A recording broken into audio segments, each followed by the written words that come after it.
Graça e paz, queridos. Amém? Animados para nós entrarmos no livro de Eclesiastes hoje? Glória a Deus. Então vamos lá, vamos ler o capítulo 1 e 2 de Eclesiastes, e assim nós vamos entrar nesse estudo. Vamos orar nessa hora, mais uma vez. Muito obrigado, meu Deus, obrigado, Senhor, pelo privilégio de nos reunirmos nesta noite para cantar louvores ao Teu nome e para estudar a Tua palavra. Obrigado, Senhor. Peço a ajuda do Teu Espírito Santo. Fale conosco e nos ajude, ó Pai, nesta noite a sair daqui edificados pelos ensinamentos da palavra do Senhor. Obrigado mais uma vez, te agradecemos em nome do Senhor Jesus Cristo. Amém. Pode sentar, queridos. Eclesiastes, que livro maravilhoso. Eu trago aqui no início só algumas curiosidades, vamos chamar assim, sobre o livro, que não estão escritas na Bíblia, né? Para nós guardarmos na nossa mente. A autoria do livro, irmãos, é atribuída a Salomão, mas na verdade não está escrito em lugar nenhum que o livro é de Salomão, tá bom? Porém, no capítulo 1, tem alguns versículos que deixam entender que é bem provável que seja ele, e durante toda a história do livro, a gente imaginando a vida que a Bíblia diz que ele levou, com muitas mulheres, com muitas paixões, tudo indica que de fato foi ele que escreveu. No início diz assim: palavras do pregador, filho de Davi, rei de Jerusalém. Então de cara dá para saber, é um dos filhos de Davi que reinou, né? Mas aí ele vai, né, deixando a entender por várias razões, porque ele adquiriu muita sabedoria, né? Teve muitos bens, então tudo fecha para a gente poder ter quase certeza que foi Salomão que escreveu. Porém, não se pode afirmar de forma alguma aquilo que a Bíblia não afirma. Amém? O título do livro é chamado na Bíblia hebraica de Coelet, que na verdade não tem um significado muito certo. Porém, na Bíblia portuguesa, ele foi traduzido, né, por Eclesiastes, e esta palavra Coelet, na tradução em português, ela é pregador. E você vê que ele mesmo fala, né, que ele é o pregador. Obrigado, viu, irmãos?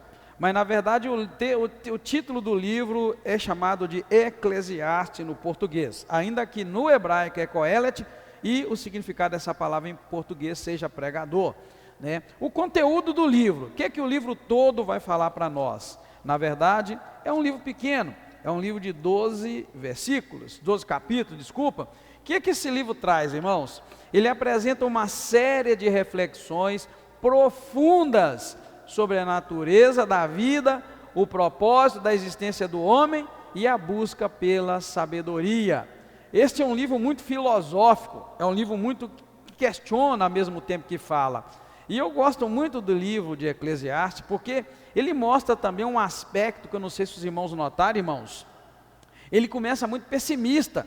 É um livro, né, que chega a dizer assim, tudo é vaidade, né, que ele ficou tão desgostoso com tudo, que ele pensou, chegou até a arrepender. Ele fala assim no capítulo 2, eu odiei todo o meu trabalho em que trabalhei debaixo do sol. Está vendo? É um livro que o camarada, né, o escritor, ele começa a pensar tanto que tudo é vão nesta vida, que ele caiu numa depressão tremenda, né? Você vê que o cara fala assim, ele chega a dizer que, de que adianta eu ter trabalhado tanto? Primeiro ele fala, né, que ele trabalhou muito, ele adquiriu muita coisa, ele fez muita coisa, né, comprou, construiu, plantou, ele fala que até plantar ele plantou. Então quando ele começa a falar essas coisas, depois ele diz assim, que odiou tudo que ele fez, porque ele chegou à conclusão que ele não vai levar nada daquilo com ele. E o que adianta você ficar milionário e rico, construir coisas, ser muito hoje, muito você e fazer muita coisa? Ele dizendo que ele descobriu que ele ia morrer e alguém ia herdar aquilo. E ele faz a seguinte pergunta: de que adianta o sábio fazer tanta coisa sábia, sendo que ele morre e um tolo pode herdar tudo aquilo?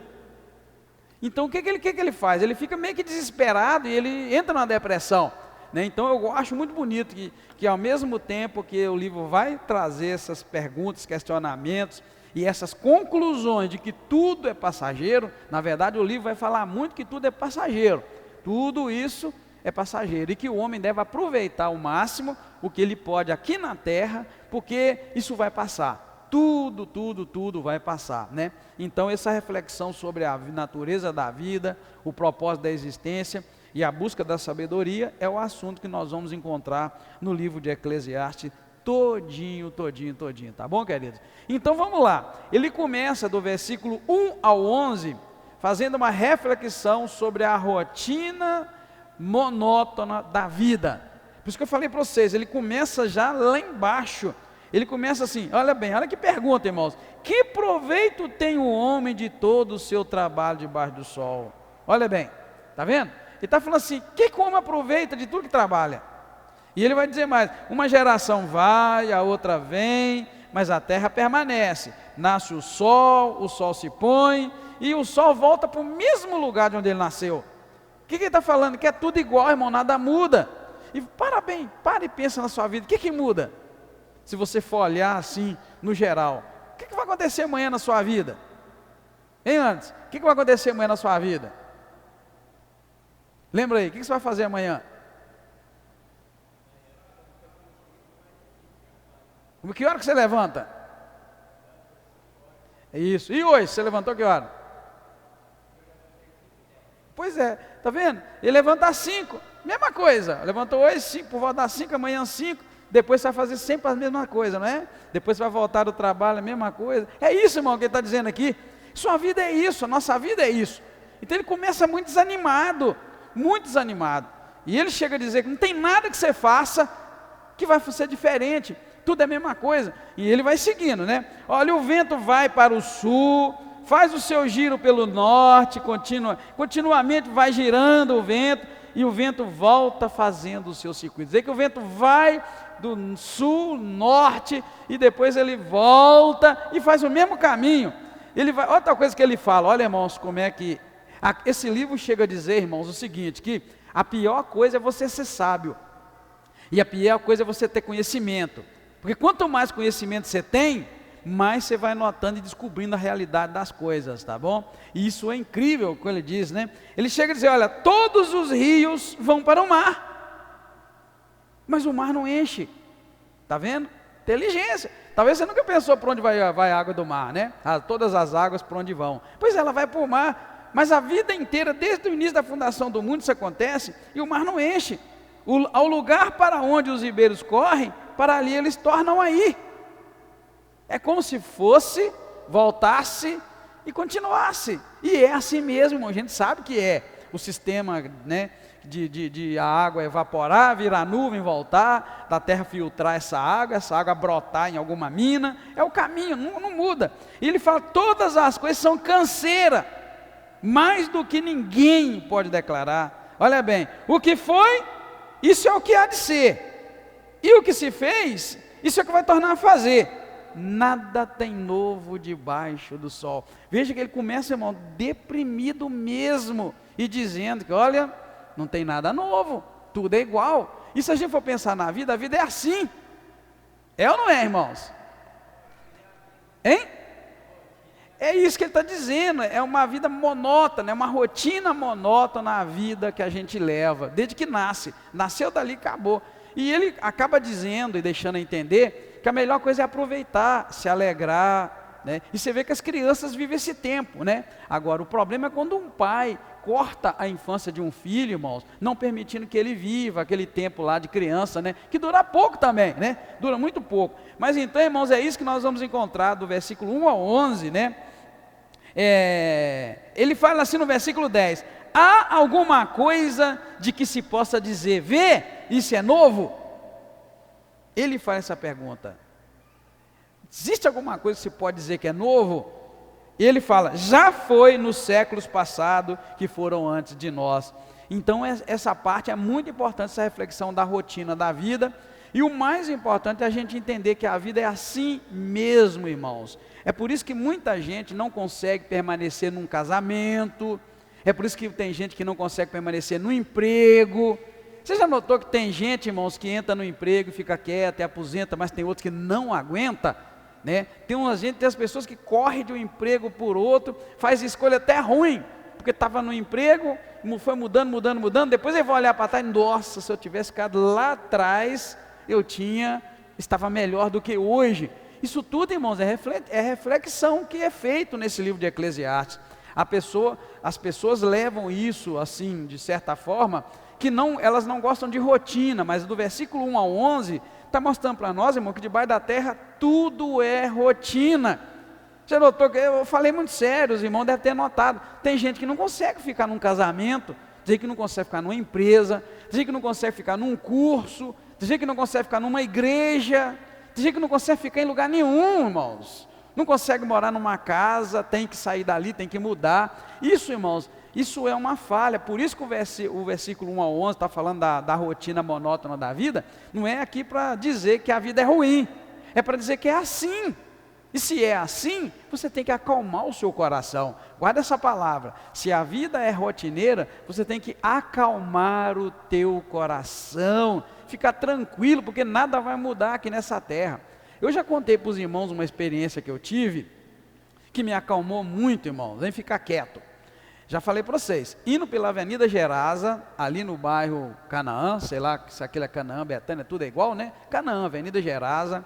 Deus me mandou olhar para uma árvore. Enquanto eu estava dirigindo, né? Parei no semáforo. Deus falou assim comigo: ó, você fica muito agitado, querendo ir aqui, querendo ir ali, né? Trabalhar aqui, trabalhar lá. Deus falou comigo de jeito: olha aquela árvore ali. E eu olhei uma árvore, irmãos. Aquelas árvores que eles plantam na galeria, né? Tá água lá embaixo, eles plantam na galeria. Eu olhei aquela árvore. Deus falou desse jeito no meu coração: olha aquela árvore. Aquela árvore foi plantada ali. Ali ela cresceu. Ali ela dá sombra. Ali ela dá fruto, e um dia ela vai morrer ali, e ela vai cumprir todo o meu desejo ali naquele lugar. Acalma, diga, seja como uma árvore, fica quieto e produza. Olha que coisa profunda, irmão. Aquilo acalmou, porque eu tinha uma ideia que eu tinha que fazer, eu tenho que trabalhar, eu tenho que abrir igreja, eu tenho que fazer, e naquela ânsia, Deus liberou essa palavra para o meu coração, ali na Avenida Gerasa, irmão, ali acho que cruza com a Macabeus, sei lá, acho que é Macabeus mesmo, aquela rua ali da lotérica do irmão, do Francisco, é Macabeus mesmo aquilo ali? Hein? Como é que é? Siquem, isso, é a rua Siquem, ali naquele lugar. Eu estava na Gerasa, parei naquele semáforo que tem, e ali Deus falou: olha aquela árvore lá, rapaz. Eu olhei, e Deus falou: olha, aquela árvore está plantada ali, ela é alegre, olha o vento, e o vento batia, eu pude ver a alegria da árvore, o vento batendo. Deus falou: ali ela cresceu, ela deu folhas, galhos, frutos, as aves alimentam nela, se aproveita da sombra dela, e ela vai cumprir toda a minha missão para ela ali, sem nunca sair dali. E você está doido querendo sair para tudo quanto é canto? Irmão, naquele dia eu aprendi. Então esse versículo 1 ao 11 está falando da rotina monótona da vida. Tudo é igual, nada mudou, séculos atrás é do mesmo jeito. O rio nasce, vai para o mar e o mar não enche, e ele volta para o lugar dele, ele continua circulando. Tudo é igual. Isso, irmãos, é uma palavra de bálsamo para o nosso coração, para a nossa alma, para a gente acalmar. Às vezes você fica preocupado: eu tenho que fazer, eu tenho que concluir, eu tenho que guardar dinheiro, eu tenho que fazer isso, fazer aquilo. Irmão, chega o dia de amanhã, o teu coração não sequer comeu o pão que você queria, juntando tudo para quem? E aqui está dizendo, talvez para um tolo herdar, né? Já imaginou, irmão? Você junta a riqueza, deixa sua mulher viúva, ela vai a casa com um tolo, e ele mete o pau em tudo? Misericórdia, hein? É isso que ele está falando aqui. Quem sabe se é um tolo que vai herdar tudo que eu construí? Então, irmãos, é uma palavra, é para arrancar a ansiedade do nosso coração. E essa ansiedade eu vejo ela, irmãos, dessa forma, ó. As pessoas não ficam num casamento, as pessoas não ficam numa empresa, as pessoas não ficam num estudo, irmãos. Muita gente pega um curso para fazer, aquele cursinho rapidão de 3, 4 meses, e não dá conta, termina aquilo, e não, aliás, para sem concluir. As pessoas não conseguem caminhar, porque elas não entenderam que tudo na vida é rotina, é monótono, e é isso que está dizendo para nós, né? E logo em seguida, dos versículos 12 até o 18, vai falar para nós, irmãos, que a busca pela satisfação e felicidade pelo homem natural, elas não são encontradas em nenhuma aquisição de sabedoria. O homem não vai alcançar satisfação e felicidade, nem mesmo buscando a sabedoria. O que ele diz? Olha aí, eu, o pregador, aí sim, está vendo, ó, a palavra aqui é a que foi traduzida lá em cima por Eclesiastes. Eu, o pregador, fui rei de Jerusalém. Apliquei meu coração a examinar, a informar com sabedoria, né? Que enfadonha em ocupação Deus deu aos filhos do homem para o afligir. Atentei para todas as obras que fizeram debaixo do sol e vi que tudo era vaidade. Aqui está dizendo que ele agora buscou sabedoria e ali também ele não encontrou a felicidade, né? O que é torto não se pode endireitar. O que tem falta não se calcula. Então eu falei com o meu coração: olha, eu me engrandeci, sobrepujei em sabedoria, está vendo? A todos os que ouvem antes de mim em Jerusalém, o meu coração alcançou muita sabedoria. Eu apliquei o meu coração a conhecer a sabedoria e a conhecer os desvarios e as loucuras, mas vim a saber que isso também é aflição de espírito. Está vendo o que ele está dizendo, irmão? Que nem na aquisição da sabedoria você vai encontrar a felicidade. Ele descobriu que isso era aflição de espírito. O que é aflição de espírito, irmãos? É aquele espírito abatido, é aquela pessoa que não tem paz, ele é aflito. Ele falou que mesmo buscando a sabedoria, sendo o homem mais sábio que houve, não houve ninguém mais sábio do que ele disse que ele descobriu, isso também é aflição de espírito. Olha que coisa mais profunda, né? E aí ele vai dizer, depois dos versículos, no capítulo 2, ele vai dizer do versículo 1 ao 3, que também não se encontra satisfação e felicidade nos prazeres do mundo. Ele vai concluir isso: olha, eu disse o meu coração, ele dizendo do capítulo 2, olha, eu disse o meu coração, ora vem, eu te provarei com alegria, portanto desfruta o prazer, mas também ele viu que esta era a vaidade. Ele falou com o coração dele: olha, vamos desfrutar o prazer, os prazeres dessa vida, né, aqui na terra, no mundo, mas ele falou: eu descobri que isso também é vaidade. Ele diz assim: do riso eu disse, você está doido, e da alegria eu disse, o que ela serve? Olha, fala, eu busquei no meu coração como estimular a minha carne, está vendo, irmãos? Olha, não é espírito, como estimular a minha carne, regendo-me, porém, com sabedoria, como estimular minha carne com vinho. Ou seja, ele tentou descobrir como é beber vinho para estimular a carne, para provar alguma alegria, algum prazer. E ele disse que isso também é loucura. Tudo. Então, nem nos prazeres mundanos, ele disse, que conseguiu alcançar a satisfação e a felicidade. E aí, ele vai dizer, do versículo 2 ao 11, que nem na arte, nem na agricultura, e nem nas grandes posses da vida, ele também conseguiu alcançar a satisfação e a felicidade. Olha o que diz o versículo 4, olha, eu fiz para mim obras, edifiquei plantas, casas, vinhas, fiz hortas, fiz jardim, plantei árvore de toda espécie de fruto, fiz tanque de água, adquiri servos e servas, amontoei prata, amontoei ouro, engrandeci, sobrepujei a todos que houveram antes de mim. Tudo o que desejavam meus olhos, eu não lhes neguei, nem privei o meu coração de alegria alguma. Viu, irmãos? Olhei para todas as obras que as minhas mãos fizeram, como também para o trabalho que eu estava trabalhando, eu tinha feito, e vi que tudo era vaidade e tudo era aflição de espírito. Ou seja, irmãos, também na arte, na agricultura e na aquisição de bens, ele também não pôde encontrar nem a satisfação e nem a sabedoria. Que coisa, que ensinamento. Muitos de nós acreditam que na aquisição de bens nós vamos ter satisfação, né? Nós vamos ter felicidade. Tem gente que acha que a felicidade é o bem-estar material. E eu já falei para os irmãos aqui que eu vi uma pesquisa, deve ter uns 10 anos mais ou menos, foi até uma universidade americana que fez, para descobrir se riqueza traz felicidade.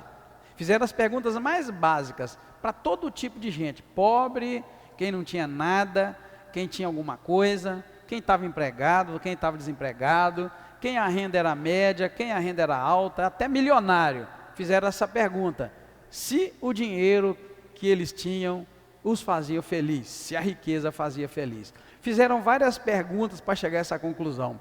E sabe qual a conclusão que eles chegaram? Quanto menos riqueza, mais as pessoas se sentiam felizes e realizadas. E os milionários, então, lá no topo, houve quem disse que trocaria tudo para poder andar na rua e não podia.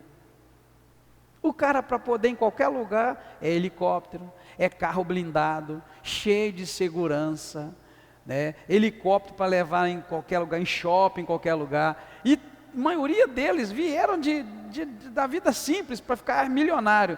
E a maioria dizia: eu preferia não ter nada do que eu tenho e poder ter liberdade, porque felicidade para eles era liberdade, eles não tinham. E aí? Prova, né? Prova aquele provérbio, aquele ditado, que dinheiro não traz felicidade. Mas a gente fica doido querendo, né, irmãos? Dinheiro, e acha que ter dinheiro aí. Para e pensa, irmão. Quando você ganhava um salário mínimo, você pode notar, você tinha muito mais tempo do que quando seu salário foi aumentando. Aumenta o salário porque aumentou o trabalho. E eu acho bonito como o Provérbios 2 termina, porque a conclusão aí, tá logo já, nós estamos logo, vai entrar na parte de conclusão, a partir do versículo 12 aqui, a conclusão. Sabe o que ele fala? Olha o versículo 26, eu guardei o Provérbios 2, 26 no meu coração e nunca esqueci. Olha o que diz Provérbios 2, 26. Ao homem que é bom diante dele, Deus dá sabedoria, conhecimento e alegria, mas ao pecador dá trabalho, para que o pecador ajunte e amontoe, a fim de dá-lo àquele que agrada a Deus. Está vendo o que ele está dizendo aqui? Que Deus deu trabalho para o pecador. Trabalha mesmo, trabalha 24 horas por dia, porque Deus deu para o pecador trabalhar e juntar, para que quando ele junta, Deus dá para aquele que o ama. Olha bem, mas ao pecador dá trabalho, para que ele ajunte e amontoe, a fim de dar o que ele ajuntou e amontoou, aquele que agrada a Deus. Guardei isso aqui para mim e falei: já entendi. E eu vejo o crente correndo atrás de trabalho, mais trabalho. E eu pode fazer uma reflexão, irmão. Quanto mais trabalho, mais você ganha, mais você gasta. Aí você trabalha mais e ganha mais, você gasta mais. Sabe o único dinheiro que crente não gasta? É qual? Sim, o resto você come tudo com angu e feijão. Não é?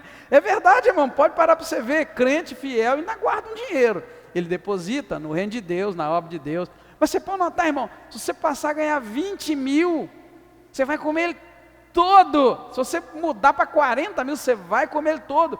É esta a máxima do livro de Eclesiastes, irmãos, que ele chega a dizer: ele adquiriu tudo que ele podia adquirir, né? É isso que ele está dizendo aí do versículo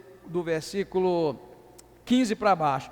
Ele adquiriu, desculpa, falei errado que eu virei aqui, do 4 para baixo até o 11, ele adquiriu tudo, ficou rico, milionário, acima de todos, e depois ele chegou à conclusão: que proveito tem eu ter feito isso tudo? Porque ele descobriu que tudo isso era vão, tudo é vaidade. Aí a partir do versículo 12, irmãos, na verdade, ele vai chegar às suas conclusões, né? Qual a conclusão? Versículo 12 ao 21, que o sábio é superior do que o insensato.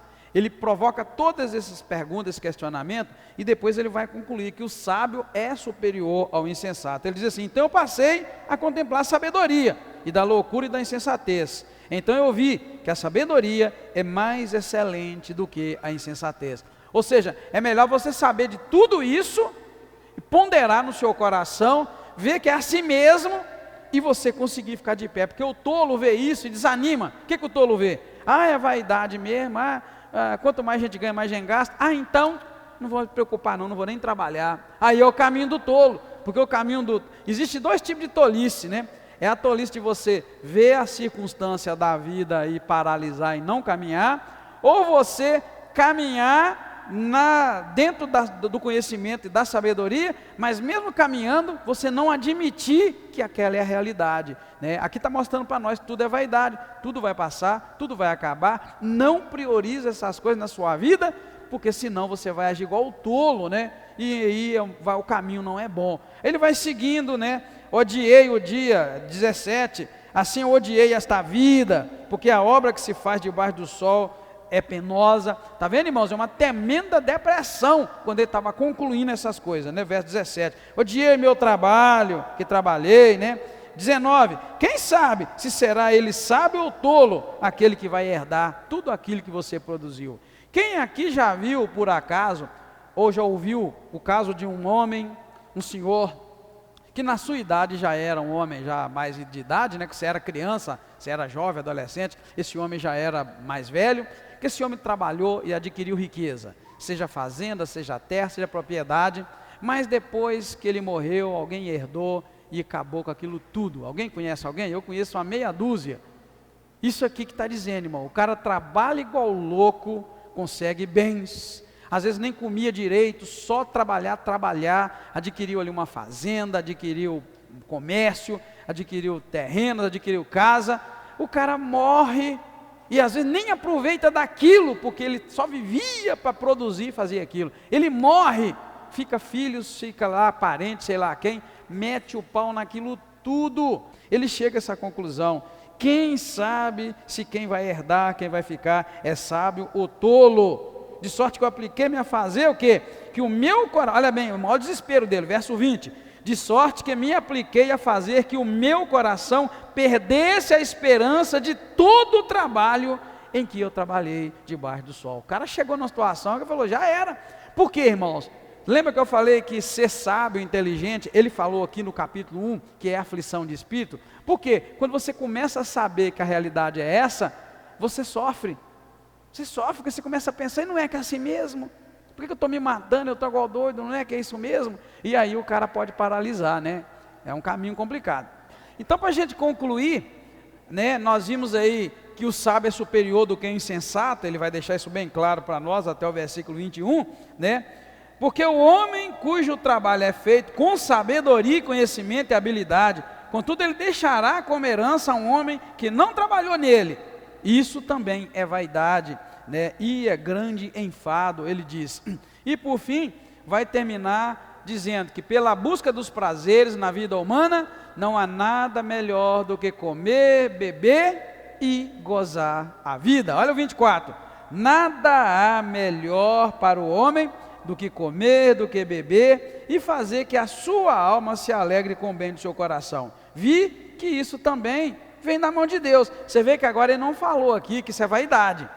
Olha bem, quando ele fala assim, nada há melhor para o homem do que comer, beber e fazer que a sua alma se alegre com o bem do seu trabalho. Aí ele vai dizer, vi que isso também vem da mão de Deus. Está vendo? Aqui ele não fala que é vaidade. Pois se sem ele, quem pode comer ou quem pode alegrar-se? Sem Deus, quem pode comer ou pode alegrar-se? Está vendo como é que a conclusão do livro é profunda? E aí é que ele vai dizer, ao homem que é bom diante de Deus, Deus dá sabedoria, conhecimento, mas dá também alegria. Mas ao pecador, Deus dá trabalho, para que ele ajunte e amontoe, a fim de dá-lo àquele que agrada a Deus. Isso também é vaidade e é aflição de espírito. Amém, queridos? Que conclusão tremenda, que a gente tem que ficar esperto, né? E ver que esta é a realidade da vida, que tudo vem de Deus para nós, mas é para a gente aproveitar. Irmão, para e pensa, essa conclusão, que o melhor que a gente faz é comer, beber e aproveitar a vida, para e pensa, Deus nos dá alguns anos de vida aqui nessa terra, 80, 90, 100, e, irmão, para que Deus te dá isso? Para você viver, para você se alegrar, né? Para você poder aproveitar a vida do melhor maneira que você puder, que o seu dinheiro te dá condições. Essa ideia louca de acumular, de guardar, isso aí, ninguém vai levar isso para o túmulo. Você sabia que os faraós, quando morriam, eles colocavam seus tesouros do lado deles no caixão? Porque eles acreditavam que na vida futura o cara ia acordar, ia despertar, e ali ele tinha que ter comida, tinha que ter água, vinho, se ele era rico, tinha que ter muita riqueza. Serviu para quê? Serviu para os ladrões de sepulcro lá, quando descobriram aquilo, roubava aquilo tudo, ou melhor, pegava, né? Enfim, então o ensinamento muito profundo que nós vimos até aqui é esse. Quando fala a melhor coisa é comer, é beber e aproveitar a vida, é porque o tempo passa. Já imaginou você quando ficar velhinho, não aguentar mais nada, começar a pensar, mas por que eu não fiz aquilo, né? Por que eu não fui em tal lugar? Por que eu não comi aquilo? Vai acabar, querido, a gente vai chegar num momento e já era, né? Na verdade, cada dia que passa, a gente está morrendo um pouco. Você sabia que cada dia que passa a gente está morrendo um pouco? Sim, cada dia que passa a gente está mais perto da morte, do fim da nossa vida. E Eclesiastes está falando que ele descobriu a melhor coisa é aproveitar hoje, porque o dia de amanhã já era. A gente sabe o que vai acontecer, Você gosta de ir para a igreja? Vai para a igreja. Você gosta de orar? Ora. Você gosta de cantar? Canta. Você gosta, sei lá de quê? Faz aquilo. Tudo aquilo que alegra o coração, né? Tudo aquilo vai trazer alegria, faça, porque não tem jeito. O fim que espera a todos é um só, e o nosso tempo aqui é curto. Então ele vai dizendo essas coisas. Claro, né, irmãos, que o alegrar-se é alegrar de verdade. Se você faz algo que você acha que é alegria, mas o fim disso é tristeza, é dor, é morte, isso não é aproveitar, né, irmão? Isso aí como é que eu diria? É abusar da vida, né? Você pegar um carro e sair louco por aí, isso não é aproveitar a vida, nem alegrar. Isso é colocar em risco sua vida e a vida de muita gente. Então lembra que alegrar aqui é de fato aproveitar as coisas. Por exemplo, irmão, vou dar só um exemplo de aproveitar. Qual foi a última vez que você parou para sentar e conversar com alguém? Se é aproveitar a vida, qual a última vez que você sentou? Não, hoje eu não vou fazer nada. Qual a última vez que você largou o celular e falou, agora eu vou bater um papo? Isso é aproveitar a vida, porque chega um dia que você não vai conseguir nem ler celular, não vai conseguir nem pegar, aí você vai pensar, meu Deus, e agora, né? Não, querida, aproveita a vida, bate papo, conversa, sai na rua aí, cumprimenta os outros, conversa. É isso que está querendo dizer, porque na verdade, irmão, a gente está perdendo a vida está passando aos nossos olhos, e a gente está perdendo ela, por causa de celular, por causa de computador, por causa das redes sociais. Já era, irmãos, a gente conversa muito pouco hoje em dia, já conversava pouco, conversa menos ainda. Eu fico notando quando a gente está numa sala de espera, no médico, antigamente a gente conversava com alguém, né? Já era, irmão, você chega lá, está todo mundo com o celular na mão, e acabou, e aí? Chega um dia que não vai ter mais isso, você não vai ter celular, não vai ter mais nada, você vai olhar para trás e pensar, meu Deus, por que eu não conversei, né? Só para os irmãos terem uma ideia. Amém, queridos? Então é assim que nós vamos concluindo, né, o capítulo 2, se Deus nos abençoar, seguiremos 3 e 4, em nome do Senhor Jesus. Amém? Vamos orar encerrando, queridos. Obrigado, Deus, mais uma vez o nosso coração se alegra, obrigado por este momento, obrigado pela tua voz falando ao nosso coração. Eu me alegro em Ti e peço que o Senhor estenda as Tuas bênçãos sobre nossos irmãos, sobre toda a igreja. Obrigado mais uma vez, leva-nos em paz. É o que te pedimos agradecidos em nome do Senhor Jesus Cristo. Amém.